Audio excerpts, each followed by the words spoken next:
Indonesians passively compliant, the Japanese attempted to superimpose their own way of life upon the culture of the islanders, beginning with the training of the young.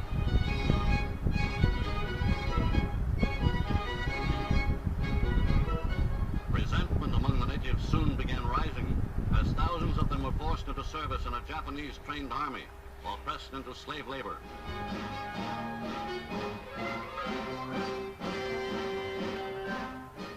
When the Indonesians found themselves being treated like conquered enemies, when Japanese seizure of their rice crops brought them to destitution and starvation, resentment rose to bitter hatred.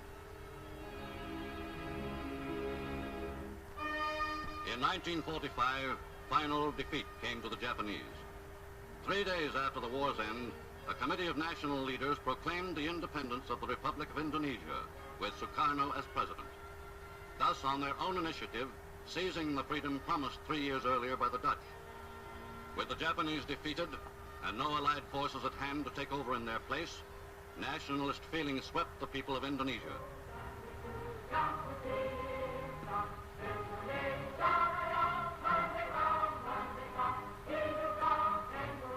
The Indonesian Republic was 6 weeks old before the first Allied forces returned to the Indies, and some 2,000 British troops, with a contingent of Dutch, landed at Batavia. But by that time, the nationalist government had grasped the opportunity to entrench itself in Java and Sumatra, and Republican extremists had fanned into flame the spirit of nationalism. Within a short time, the British, later relieved by Dutch forces, found themselves involved in fierce guerrilla warfare with desperate and determined nationalists. The fullest fury of the Indonesians was directed against their old rulers, the Dutch, many of whom returned from concentration camps to find themselves facing new ordeals.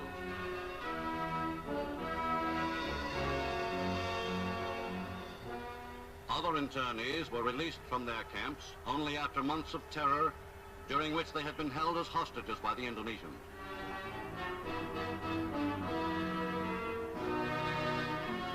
Over a year and a half of fighting elapsed before the signing of the Linggadjati Agreement interrupted hostilities. Negotiated by such able and fair-minded men as Premier Syahrir of Indonesia and Acting Governor Van Mook of the Indies, the agreement provided for the establishment by 1949 of Indonesia, Borneo, and East Indonesia as separate republics, comprising the United States of Indonesia, to be co-equal partners in union with the Netherlands. The separate republics of Borneo and East Indonesia were largely creations of the Dutch government, which had encouraged their political independence with the understanding that they would remain under the crown in the proposed Netherlands-Indonesian Union. This political division of territory still left the Dutch with considerable influence over large areas of the Indies. In the Republic of Indonesia, Dutch troops stood fast on the lines of demarcation fixed by the Linggadjati Agreement. But tension mounted as each side accused the other of refusing to live up to the loosely drawn and variously interpreted pact. Claiming complete failure of the Republicans to meet their obligations, the Dutch moved out from their agreed positions into Indonesian territory and launched a large-scale offensive.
Burned enormous and valuable stockpiles of crude rubber and other commodities. They spared not even their own people, for by destroying the irrigation dams upon which much of the agriculture of the islands depended, they ruined native crops and brought destitution once more to hundreds of thousands.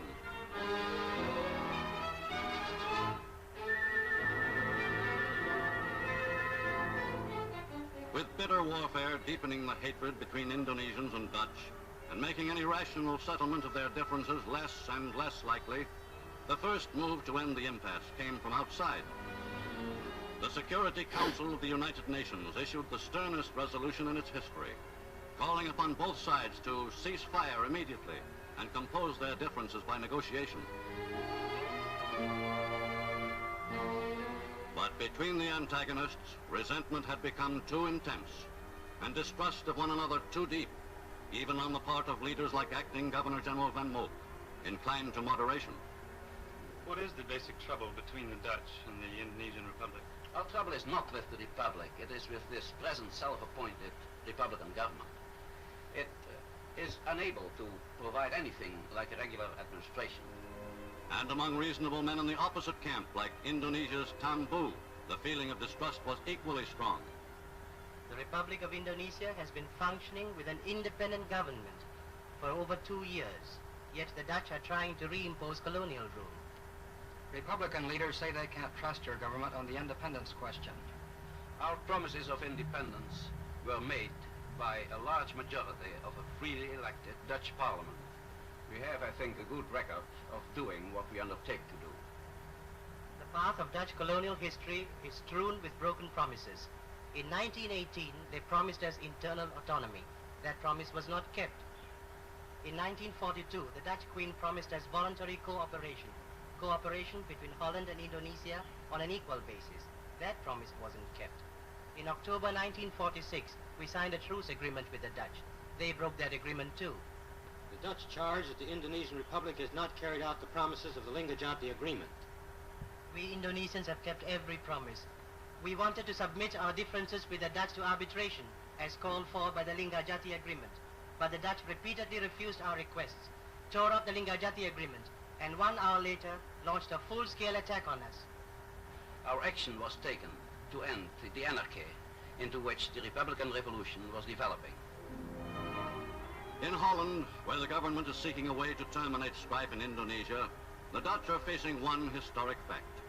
In Asia today, the world is witnessing the end of white domination over Asiatic peoples. But far from clear are the effects of this fact on the future of the commercial enterprises which have grown rich and powerful through trade with the Indies, enterprises which form a substantial part of the Dutch economy. Upon this trade, which has flourished for over 300 years, still depends in large part Holland's position as a prosperous and progressive nation, and the enviable standard of living its people have traditionally enjoyed. Today, the Dutch are confident that through the sober industry which has carried them so far toward recovery, they can regain a measure of their old prosperity. But they are nonetheless deeply concerned about the future that will be theirs if there should come to an end the empire which has made the Netherlands rich, respected, and great. Time marches on.